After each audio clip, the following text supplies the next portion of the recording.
એટલે આ બધું સત્વ સમજવા જેવું છે. એટલે જ વલ્લભે કહ્યું છે નિવેદનમ તું સ્મર્તવ્યમ સર્વથા તાદ્રસૈજન. એકલા ન વાંચી લેતો તો બધાય. વલ્લભે કીધું તાદ્રસૈજન ભેગા થઈને સત્સંગ કરો, કે છેડો પ્રશ્નને, એનો ભાવ સમજો, એ સત્વને સમજો, એનો મર્મ સમજો, એના મય થઈ જશો. પછી વાર્તા કે સુબોધિનીજી કે શિક્ષાપત્રનો પ્રસંગ તમારાથી ભૂલાશે નહીં. આજે સાંભળો કે બધાય કે હવે અત્યારે પહેલાંના જમાનાના પુસ્તકોને શું કામનું. જો શરીરથી બીમાર પડીએ ને તો અત્યારે હોસ્પિટલ અત્યારે છે એટલી હતી પહેલાં? અત્યારે જેટલી સ્કૂલો છે એટલી પહેલાં હતી? તો એ બીમારી તો વધી છે. પહેલાં લોકો કેવા સુખી હતા. આમ કોઈને ડિપ્રેશન એટલે શું ખબર હતી? ડાયાબિટીસ શું ખબર હતી? આખો દી ખેતરમાં મજૂરી કરવાની ને કૂવેથી નદીએથી પાણી લાવવાના ને કપડાં ધોવાના ને ઘરમાં કચરા પોતું ને ચૂલા ઉપર રસોઈ ઊભું નહીં રહેવાનું, ઉઠબેસ કરવાની. એને મેળાય પગમાં તાપ આવે ઓલા ચૂલાનો, ઓલી ગાર કરવાની એટલે છાણ અડે. 5 તત્વોને અડતા હતા.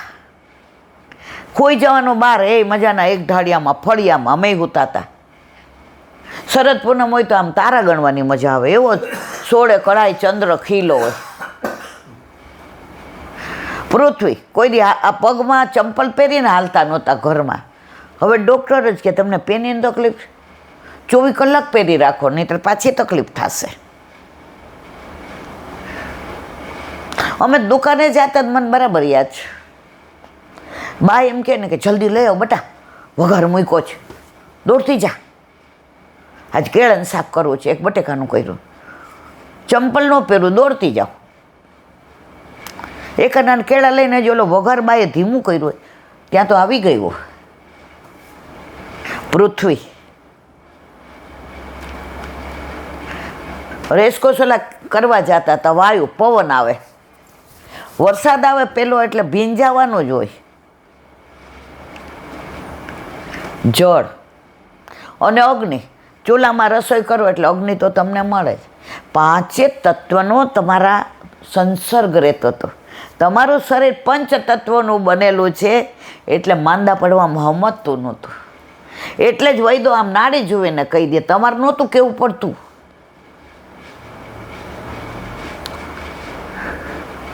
તાવ તો ભાગ્યે જ આવતો. અમે તો નાના હતા, અમને એવી ખબર ન કે ઓલું સુપિત્ત થાય ને માથા ચડે ને, આવું બધું જોયું જ નથી. કારણ કે 5 તત્વોનું શરીર બનેલું ને 5 તત્વોની સાથે રહેતા હતા. હાથે ગાયનું દૂધ દોયેલું, ખેતરમાંથી ડાયરેક્ટ શાક લઈ આવવાનું, ગાયના ઓલા છાણા હોય છાણા થાપીને ચૂલામાં ના. અરે ક્યાં આમાં માંદા પણ અત્યારે તો આ શું ઓલા પીઝા ને પછી શું અળસિયા જેવું આ પાસ્તા ને કોણ જાણે મેગી શું મળ્યું. નીચે રેસ્ટોરન્ટ હોય અને ઉપર હોસ્પિટલ હોય કે અહીંયા ખાવ ને ઉપર આવો. આખી આપણી જીવન ઓલી બદલાઈ ગઈ છે. એટલે ડિપ્રેશન ને કેન્સર ને તમે જુઓ કેટલા રોગના. આપણને ડાબો કાન દુખતો હોય એટલે ડૉક્ટર એમ કે 2 કાનના જુદા જુદા MRI કરાવો. અને ઓલો વૈદ આમ જોઈને કે લસણવાળું કે ઓલું અજમાવાળું કકડાવેલ તેલ નાખો. મને બરાબર એકવાર છે ને રાતના ઓલું મહેમાન આવ્યા ને તો ખાટલા ઓછા પડ્યા એટલે ફળિયામાં છોકરાઓ એ નીચે હોય ને એટલે હું તો બહુ નકામી હતી. મેં કીધું ના હું તો નીચે હોઈશ જ નહીં. પણ તે દી મહેમાન એટલા બધા એટલે બાએ મને આમ આખું કાઢીને 2 બહેનો ભેગી હોઈ જાવ નીચે. અને કાનમાં હારું જીવડું ગર્યું, કોઈ દી ન હો.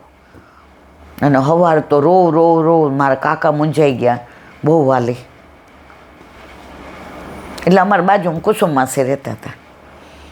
સવારમાં 6 વાગ્યામાં તેલ કકડાયું અજમાવાળું અને કાનમાં નાખી દીધું, જીવડું બહાર આવી ગયું મરેલું. હાસ બહાર આમ કરીને કાઢી લીધું, પેલું પ્લકર હોય ને એનેથી આમ કાઢી લીધું. અને એવી હાસ છે. હવે અત્યારે તો ડૉક્ટર કે પહેલાં MRI કરાવો. આ ડાબી આંગળી દુખતી હોય તો પછી એને આ આંગળીનો એક્સરે નહીં, આનો એમ આ હાલો ખોટા રવાડે ચડી ગયા. પણ જીવનશૈલી ખોટી થઈ ગઈ છે. ખોટા ખાવાના, ખોટું બોલવાનું, ખોટું કમાવાનું. અત્યારે પૈસો વધ્યો છે પણ પ્રેમ ઘટ્યો છે. એટલે આ ડિપ્રેશનને લોકો એકલા બોલતા જતા હોય. ઘણી વાર તો આપણી યાર આમ આવતા હોય, ન ઓળખતા હોય તો આપણી યાર વાતું કરે. માં તો પૂછવું પડે, તમને ઓળખો છે? એ કે ના, મને તમારી યાર વાત કરે. પછી મને એમ થાય ભલે ને બિચારા, કોઈ યાર કોઈને વાત કરો. એક ઘરમાં 10 જણા હોય, બધા આમ ટક કરીને પૂછે સાંજે શું રસોઈ કરવી છે, મેસેજ. ઓલું કહે સ્ટફ પરોઠા, એટલે ઓલા લખે બધાને સ્ટફ પરોઠા મંજૂર, એટલે બધા કે યસ.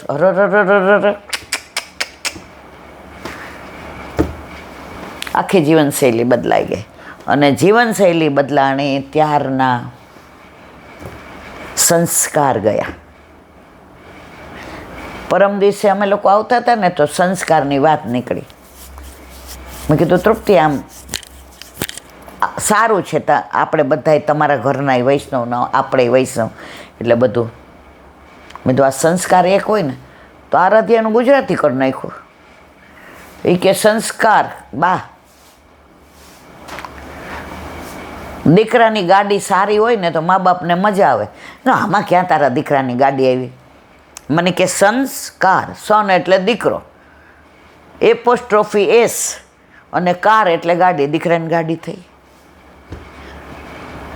એટલે ઘરમાં તમે સમૂહમાં રહ્યો છો ને, સાથે રહ્યો છો ને, તો છોકરાઓને હું અત્યારે બધાને સ્વતંત્ર નથી રહેવું, સ્વચ્છંદ રહેવું છે. એટલે તમે જો વૃદ્ધાશ્રમ વધી ગયા છે. 50 વર્ષ પહેલાં અમે વૃદ્ધાશ્રમ નથી જોયા. અમને એવી ખબર જ નહોતી કે વૃદ્ધાશ્રમ હોય. હવે તો ઓપનિંગ કરે મોટા પાયે. અરે ઠાકોરજી જ્યારથી ને ગુરુ ઘરે પધરાવવા માંડ્યા ત્યારના મા બાપ વૃદ્ધાશ્રમમાં જવા માંડ્યા. ચલો, આ બધાની ચર્ચાનો કોઈ મતલબ નથી, પણ દુઃખ એ વાતનું થાય કે પહેલાંની રહેણી કહેણી અને પહેલાંની જેમ રહેતા હોત તો આજે જ્યાં સ્વચ્છંદતા છે ને એના પરિણામ આપણે બધાય ભોગવીએ છીએ. બોલો વલ્લભાધીશ. વ્રજ વિહાર, વ્રજની વાતો. આજે એક બેનનો મહારાષ્ટ્રથી ફોન આવ્યો. મને કે બહુ 10 દી તમારી યાર આનંદ આવ્યો. મેં કીધું, એટલે એનો ફોટો હતો, ઓલું મારો મોબાઈલ જીઓનો કરવાનો છે એટલે ઓલો બંધ છે ફોન, એટલે એણે આમાં કર્યો. એટલે મેં કીધું મેં તમને તો ક્યાંય જોઈએ નહોતા 10 દિવસમાં. ભલે મને નામ યાદ નથી રહેતું પણ ચહેરા મેં તો. મને કે ના, હું તો હતી જ, હું, મારા સાસુ, મારા નણંદ બધા. મેં હે પછી હસવા માંડ્યા ખડખડાટ. એ કે તમે દરેક જગ્યાએ જાઓ ને ત્યાં સત્સંગ કરતા હતા ને તો અમે માનસીમાં તમારી સાથે જ હતા, જુદા હતા જ નહીં. એમની વાત સાંભળીને મને બહુ આનંદ આવ્યો. તો વ્રજ વાલું રે વૈકુંઠ નહીં આવું. કાલે આપણે ચીરઘાટની લીલાનું અનુસંધાન કર્યું. હવે ચીરઘાટમાં ગુસાઈજીના બેઠક જે એક જ છે. અત્યારે બધું જુદું જુદું જે બતાવતા હોય એ બધાની સાથે આપણે મતલબ નથી, પણ ચીરઘાટમાં ઓથેન્ટિક ગ્રંથ પ્રમાણે એક જ બેઠક છે ગુસાઈજીના. એનું અનુસંધાન. શ્રી ગુસાઈજીના બેઠકજી. અહીં પીપળાના વૃક્ષ નીચે ગુસાઈજીના બેઠકજી છે. અહીં શ્રી ગુસાઈજી 3 દિવસ વિરાજેલા. શૃંગાર રસ મંડન ગ્રંથનું વ્રતચર્યા પ્રકરણ એ લખ્યું છે. શૃંગાર રસ મંડન જે ગ્રંથ છે ગુસાઈજીએ લખ્યો છે, પણ એના પહેલા પાના ઉપર સૂચના આપી છે, જ્યાં સુધી તમારી સંસારમાં આસક્તિ છે ત્યાં સુધી આ ગ્રંથને સ્પર્શ કરશો નહીં. કારણ આમાં જે લીલાઓ છે એ જો તમે લૌકિક રીતે મૂલવશો તો આ ગ્રંથ ખોટો વંચાયો ગણાશે. એટલે આ શૃંગાર રસ મંડન ગ્રંથ એનું જે વ્રતચર્યા પ્રકરણ, જે આપણા ચીરઘાટની લીલાનું, કુમારિકાઓનું ને બધું કાત્યાયની વ્રતનું ને એ પ્રકરણ ગુસાઈજીએ અહીંયા ચીરઘાટ પર લખ્યું છે. વ્રજાનંદ કંદનમ વ્રજાનંદ કંદનમ કોશપતિ ભાગ્ય ભુવિ જાતમ. આ જે છે આખો સ્તોત્ર બહુ સરસ છે. જો આ બધાની ભાવના હોય, વલ્લભે આપણને એટલું બધું, વલ્લભ, ગુસાઈજી, ગોકુળનાથજી, હરિરાયજી, પુરુષોત્તમજી, દ્વારકેશજી અને આજની તારીખ સુધીના બાળકો ઘણું બધું આપ્યું છે. આપણા એક જીવનમાં આપણે આ કોઈ ગ્રંથનું પૂરેપૂરું અનુસંધાન ન કરી શકીએ. ગુસાઈજીનો જે ભક્તિ અંશ ગ્રંથ છે, ગોપીનાથજીનો સાબત દીપિકા, ઘણા ગ્રંથો, હવે બધું આપણે વાંચી શકવાના. મારે તો ઘણું વાંચવું છે, કેવું છે, પણ રાત થોડીને વેસ જાજા, સમજા મોડા, હવે કિનારો પર બેઠા છે, એની ઈચ્છા હશે ત્યાં સુધી બોલાવશે, પછી ધબો નારાયણ, બોલો વલ્લભાધીશ કી, મધુરાષ્ટક, ઓ બાપા વલ્લભ. અત્યારે આપણે ચલિતમ મધુરમ, ગઈકાલે આપણે બરહા પીડમ નટવર બપુ એ શ્લોકનું અનુસંધાન કરેલો. વૃંદાવરમ્ય સ્વપદ રમણમ પ્રાવિશત ગીત કીર્તિ. મધુરતાથી પૂર્ણ શબ્દનો કાનમાં ગુંજારવ થઈ રહ્યો છે. ગાયો ગોપ સહિત શ્રી નટવરલાલજી પ્રવેશ કરે છે એવા દર્શન આપશ્રી કરે છે. તેમની અનુપમ મનમોહિની પદની ચાલથી મુગ્ધ થઈ. ચલિતમ મધુર, પ્રભુ ચાલે તો એટલા મધુર, ગાયોની પાછળ દોડે તો એટલા મધુર, સાંજે ગાયો ચરાવીને ગાયોની પાછળ ગજગતી ધીમે ધીમે ચાલીને આવે તોય મધુર, પ્રભુ રાસ લે તોય રાસમાં ચાલે એ મધુર.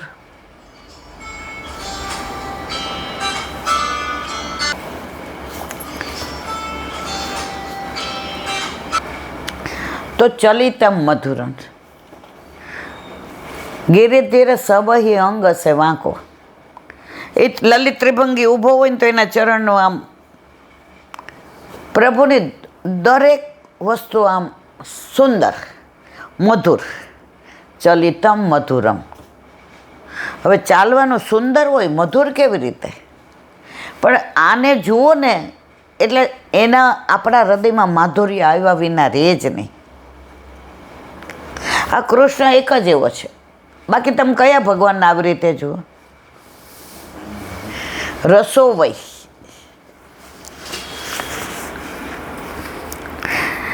તેમની અનુપમ મનમોહિની પદની ચાલથી મુગ્ધ થઈ જવાય છે.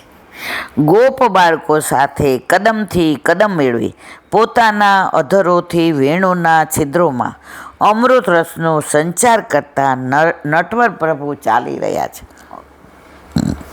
પ્રભુની આનંદદાયી તેમજ માધુર્યથી ભરપૂર ચાલને નિહાળી આપ શ્રી આનંદ થઈ કહે છે ચલિતમ મધુરમ. કોણ? આ કોણે લખ્યું? વલ્લભે. વલ્લભ જ આ બધું વર્ણન કરી શકે, સુંદર કહી શકે, પણ મધુર લલિત ગતિ આ તો મારો વલ્લભ જ કહી શકે. બોલો વલ્લભાધીશ કી જય. દયારામભાઈના ચંદ્રાવલ્લા. કાલે 38માં ચંદ્રાવલ્લાને વિરામ આપ્યો, 39મું. હવે આગળ